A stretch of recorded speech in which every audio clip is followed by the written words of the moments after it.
Na temporada 21-22, o Rames fez 14 jogos pelo Al Rayyan. 22-23, ele fez apenas 23 jogos pelo Olympiacos. O São Paulo é maior do que esses dois clubes, evidentemente. E aqui ele vai ser cobrado, né? Será que o Rames não se mexe para jogar futebol aqui no Brasil? Porque aqui a gente sabe, o São Paulo é muito maior do que o Al Rayyan, o Olympiacos, e o torcedor vai ficar pegando no pé dele se ele não quiser jogar futebol.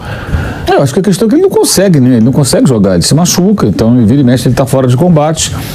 Eu falei, assim, tem que acontecer algo realmente surpreendente, que seria ele de repente não se machucar mais. E o próprio Dorival, que é o técnico, ele vai ter que, imagino eu, utilizar o jogador com uma série de cuidados, né? Sempre administrando, né? Para não estourar, para não ter uma lesão nova. E não, assim, não é um negócio simples. Eu insisto, se for uma contratação, digamos, sem grande custo financeiro, vamos tentar. Mas não acredito que seja um jogador barato. Vou ficar muito surpreso se amanhã alguém mostrar que o Rames está ganhando um salário, por exemplo, ele vai ganhar menos que o Caleri, que é o mais alto salário do São Paulo? Será? Acho difícil, hein? Pô, vê de onde ele está vindo. Ele está vindo sempre, mesmo do Olympiacos, você está ganhando mais do que aqui no Brasil. No Al Rayyan, claro que ele estava ganhando mais do que ele ganharia aqui no Brasil.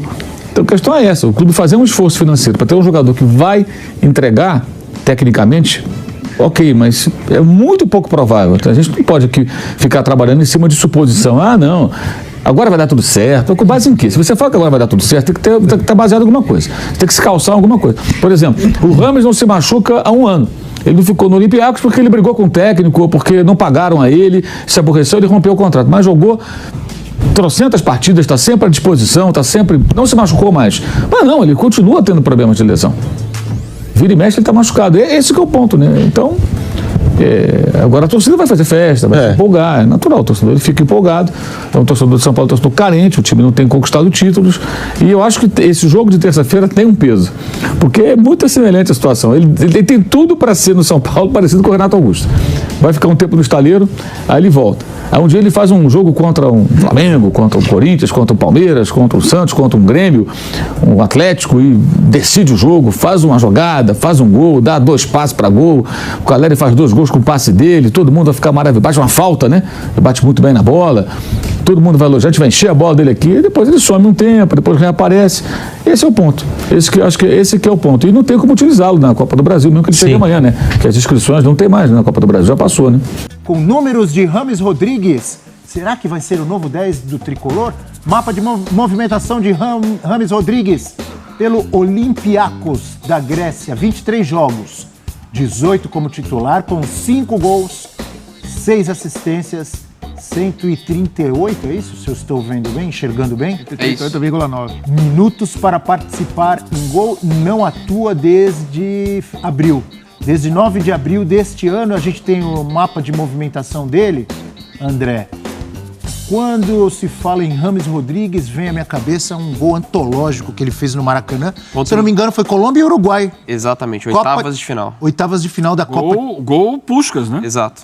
Gol Puskás, né? Mais bonito que ele pega de primeira, mata no peito e pega de primeira, assim, da entrada da área. Vai vir de perto. Ali, para mim, é um símbolo do Rames Rodrigues no auge da seleção colombiana. O mundo catapultou a carreira do Rames Rodrigues, só que ele não deu sequência. E ele é vendido ao Real Madrid na sequência, faz uma grande temporada no Real Madrid a primeira, teve bons momentos depois, tem uma queda no Real Madrid, foi bem no Bayern.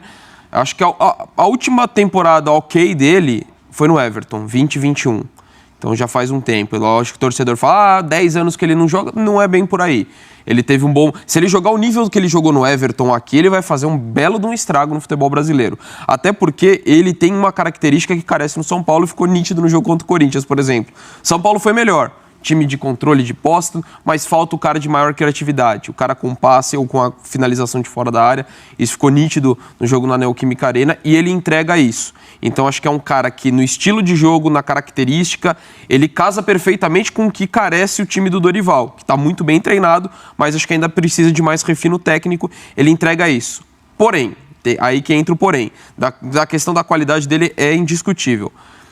Fisicamente, como que ele vai chegar aos 32 anos no São Paulo? A última temporada que ele jogou mais de 30 jogos foi a temporada 17 e 18. Rapaz! A gente está falando de 5 temporadas atrás. Essa do Everton, que eu falei que ele apresentou um bom nível, teve lesões. Perdeu Com o Ancelotti, não foi? Com o Ancelotti. Perdeu um quarto da Premier League só com lesões. Então, assim, é um cara que tá tendo dificuldade física. E o time do Dorival, acho que ele é muito aplicado sem a bola. E o Rames, acho que sempre foi um ponto a se questionar em relação ao estilo dele. Legal você dizer. A questão da qualidade, e aí entra a contratação do Rames Rodrigues, ela ficou mais acentuada à medida em que o Renato decidiu o jogo para o Corinthians no meio de semana pela Copa do Brasil, e era um jogo extremamente importante. Mas, ao longo do ano, a gente discutiu bastante a Renato-dependência no Corinthians, sendo que o clube está mal, né, nas competições, embora esteja passando por esse momento na Copa do Brasil, e o Renato não esteve presente em grande parte da temporada. Aliás, desculpa, na véspera do jogo a gente chegou a dizer aqui se ele iria aguentar um tempo maior.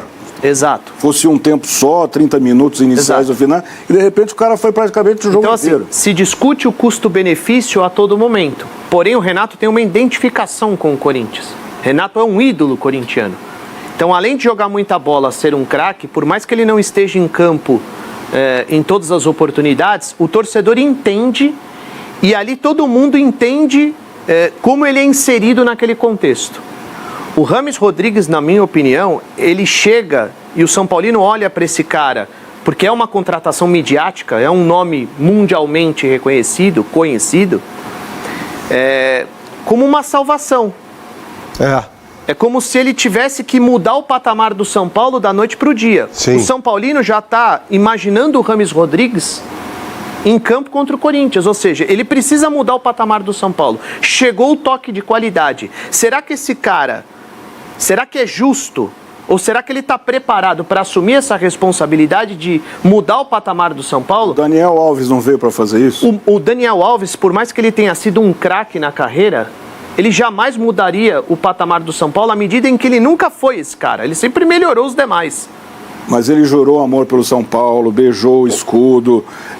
Mas ele não decide. Estava fazendo aquela migração da lateral Mas ele não para o decide. meio campo. O Daniel Alves no São Paulo é o Fernandinho no Atlético Paranaense. Esses caras não decidem. Eles melhoram a dinâmica.